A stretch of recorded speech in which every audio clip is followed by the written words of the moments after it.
શહેરમાં સફાઈ કર્મચારીઓની હડતાળનો આજે ચોથો દિવસ છે, જેમાં તેઓ તેમની માંગણીને લઈને હજુ પણ અડગ છે।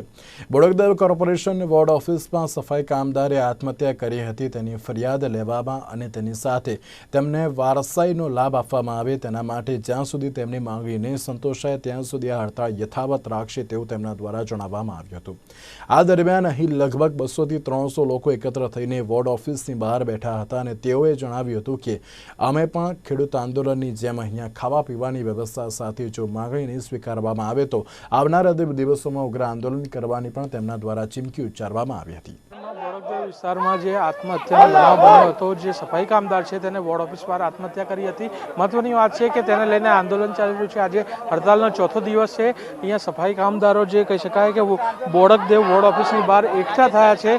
તેમની માંગ છે કે જે તે ફરિયાદ નોંધવામાં આવે, જે અહીંયાના જે અધિકારી છે તેમની સામે ફરિયાદ નોંધવામાં આવે તેવી એક માંગ છે અને તેને લઈને જે હડતાલ ઉપર ઉતર્યા છે। મહત્વની વાત છે, જ્યાં સુધી તેમની માંગ નહીં સંતોષાય ત્યાં સુધી તે હડતાલ પર ઉતરવાની ચીમકી ઉચ્ચારી છે। તેને લઈને આપ જોઈ શકો છો આજે પણ લોકો જે અહીંયા આંદોલન કરી રહ્યા છે। ખાસ કરીને ભાઈ જણાવશો કે જે પ્રમાણે અહીંયા અત્યારે આ હડતાલનો ચોથો દિવસ છે, હજુ પણ માંગ સ્વીકારાઈ નથી। આગામી કઈ રીતની કાર્યવાહી રહેશે, કઈ રીતે તમારો પ્લાન રહેશે કે ફરિયાદ લેવામાં આવે કે નહીં, તમે આગળ શું કરશો? પ્રથમ તો હું પહેલાં પબ્લિકની માફી માંગુ છું કે અમારા લીધે એમને તકલીફ હોય તો સોરી, કારણ કે જો કોવિડ-19 જેવી મહામારીમાં અમે પબ્લિકની સેવા માટે અમારા જીવના જોખમે અમે કામગીરી કરી છે। આજે જ્યારે અમારા એક નેતા કે અમારી યોગ્ય માંગણીઓ ન સ્વીકારાતા છેલ્લે આપઘાત કરવાનો પ્રયાસ કર્યો, એટલે અમે પોલીસ સ્ટેશને જઈ અમારી એફઆરઆઈ નોંધાવવાની કોશિશ કરી, પણ અમારી એફઆરઆઈ નથી નોંધાવી। એટલા માટે અમે નક્કી કરી છે કે જે ગુણવંતભાઈની એફઆરઆઈ નોંધવામાં આવે અને એમની જે યોગ્ય માંગણી છે એ સ્વીકારવામાં આવે। અમે ક્યાં કશું માંગીએ જ છીએ, બસ તમે માંગણી સ્વીકારો અને ગુણવંતભાઈના જે ગુનેગારો છે એમની સામે એફઆરઆઈ લો। અમે તો અત્યારે ઊભા થઈ જવા તૈયાર છીએ। ખાસ કરીને તમે રજૂઆત કરી હતી, કઈ રજૂઆત હતી ને ત્યારબાદ જે ગુણવંતભાઈએ જે પગલું ભર્યું તે રજૂઆતને લઈને માંગ છે અને સાથે ફરિયાદ નોંધાય તેવી માંગ છે, એવી કઈ રજૂઆત કરી હતી જે હજુ પણ નથી સ્વીકારાઈ? તમે વિચાર કરો સાહેબ કે એક જ સંસ્થામાં બે નિયમો હોય જ નહીં। એમાં વારસદારનો એક પહેલો પ્રશ્ન છે કે 5 ઝોનની અંદર વારસદારની નોકરી આપે છે, એક ઝોનની અંદર નથી હાલતા। રહી વાત બીજી કે મેલેરિયા સફાઈ કામદારો છે, એમને શિડ્યુલ 300 કામદારનું શિડ્યુલ છે, પણ એ લોકોને શિડ્યુલની જગ્યાએ શિડ્યુલ એમનામ ખાલી રહેવા દીધું અને સીધા તે સફાઈ કામદારમાં ઘાલી દીધા। રહી વાત કોન્ટ્રાક્ટ પથાની, કોન્ટ્રાક્ટમાં અમારા જ માણસો એ મોટા મોટા માણસો કોન્ટ્રાક્ટ લે છે અને પછી અમારા માણસોને 120 રૂપિયામાં કામ કરાવીને એમનું શોષણ કરે છે। એક બેઝિક નાના નાના પ્રશ્નો છે, એટલે સામાન્ય માણસને બી ખબર પડે કે આ કેટલું પેલું એ છે। તો ખાસ કરીને તેમને જે શહેરીજનોને માફી માગી છે અને કીધું છે કે તે લોકો માફી માગે છે, પરંતુ તેમની જે માંગ છે તે સ્વીકારવામાં આવે। અન્ય વ્યક્તિ પણ છે, આપણે તેમની સાથે વાત કરીશું। ભાઈ, જે પ્રમાણે અત્યારે જે આ હડતાલ ચાલી રહી છે, શું કહેશો કે હવે આગામી કઈ રીતની રણનીતિ રહેશે, શું કાર્યક્રમ રહેશે કે આ માંગ નહીં સ્વીકારાય ત્યાં સુધી આ રીતે ઝડક બેસી રહેશો? જ્યાં સુધી માંગણી નહીં સ્વીકારાય ત્યાં સુધી અમે અચોક્કસ મુદ્દતની હડતાલ તો જાહેર કરી દીધી છે। સાથે સાથે તમામ યુનિયનો, અમદાવાદના સમગ્ર તમામ યુનિયનો એક જ મંચ પર આવી ગયા છે। અને બીજું કે તમે કાલે બી અમારે અહીંયા રસોડાનો પ્લાનિંગ હતો અને કે આગામી સમયમાં બી અમારે રસોડું અહીંયા ચાલુ જ થઈ ગયું છે। હવે અમે જેમ ખેડૂતો આંદોલન કરી રહ્યા છે એવી રીતે બી અમે બી પોતાનું અનાજ પાણી એકત્રું લઈને બેસી જ ગયા છે અહીંયા ગાડી કે 2 મહિનાની તૈયારી છે જ અમારી બી। જ્યાં સુધી આ મગરની ચામડીવાળી જે સરકાર નહીં પણ આ જે સત્તાધીશ અધિકારી છે એ લોકો નથી માને ત્યાં સુધી અમે બી નથી માનવાના હવે। ખાસ કરીને બીજી એક એવી વાત છે કે જાણવા એવું પણ મળી રહ્યું છે કે બગીચા ખાતું જેવા અનેક ખાતાઓ છે તે પણ તમારી હડતાલમાં જોડાશે તેવી પણ વાત એક સામે આવી રહી છે, તેને લઈને શું કહેશો?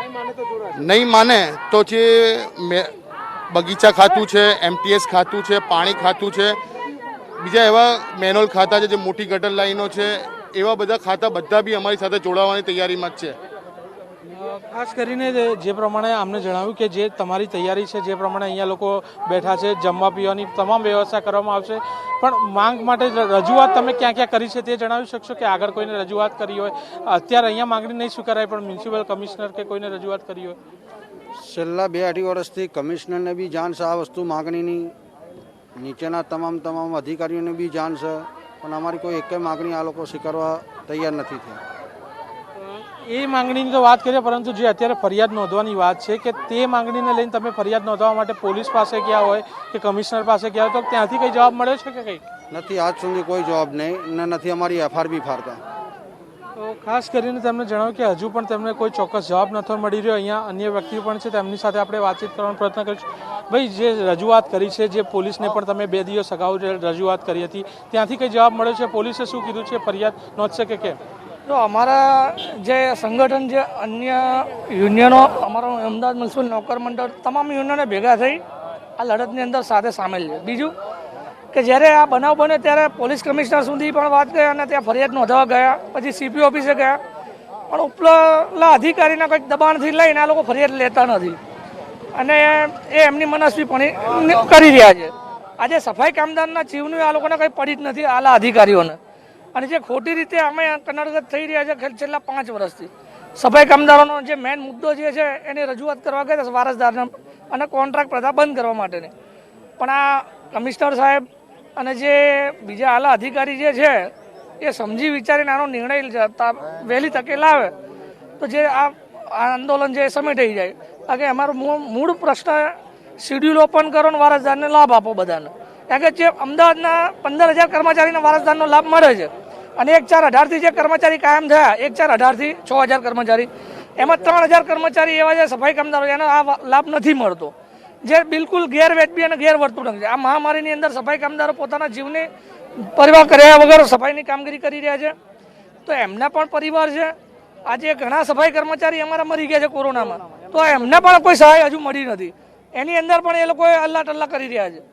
એટલે આ બધું ગેરવ્યાજબી છે. એટલે સફાઈ કામદાર છેલ્લે ના છૂટકે આ બધા પ્રશ્નને લઈને હડતાલ ઉપર ઉતર્યા છે. અને હજુ અમને જો ન્યાય નહીં મળે તો આગળની રણનીતિ એવી છે કે ભલે લાંબો ગાળો થશે, મહિનો થાય કે 2 મહિના, પણ અમે અમારા પ્રશ્નનું જે નિકાલ લાવ્યા વગર અમે અહીંથી હટીશું નહીં. આખરી પ્રશ્ન પૂછવા માંગુ છું કે હવે જે માંગણીની વાત છે, તો માંગણીમાં 2 વસ્તુ ધ્યાનમાં રાખવામાં આવશે કે વારસાઈને લઈને તમે આ હડતાલ પૂરી કરશો, જે માંગણી સ્વીકારાશે, કે ફરિયાદને લઈને મુખ્ય માંગણી શું રહેશે? મુખ્ય માંગણી સાહેબ, જો અમારી જે માંગણીઓ જે છે કર્મચારીને, આજે ફરિયાદ ઝેર પીવાનો વાળો ક્યારે આવ્યો કર્મચારીને કે એની જે માંગણીઓ હતી સંતોષી નહીં. એટલે પહેલાં ફરિયાદ અને આજે અમારા વારસદારનો મુદ્દા, આ 2 મુદ્દા બહુ અગત્યના છે. એક બાજુ ફરિયાદ, કારણ કે એને પોતાના કર્મચારી છે, આજે કોર્પોરેશનના કર્મચારી જે કોઈ છે એ કોર્પોરેશનના હાથ પગ છે. આજે તમે કે અમે કોઈ જે અમારા આલા અધિકારી તો આ કામ કરવાના નહોતા, એટલે અમે અમારા અધિકારીને જો અમે રજૂઆત કરવા છે ને અમારી વાત ના સાંભળે તો છેલ્લે અમારા આ ના છૂટકે પગલું ભરવું પડ્યું. અને એમાં પણ એ લોકોએ ફરિયાદ લેવાની ના પાડી પોલીસ કમિશનરે.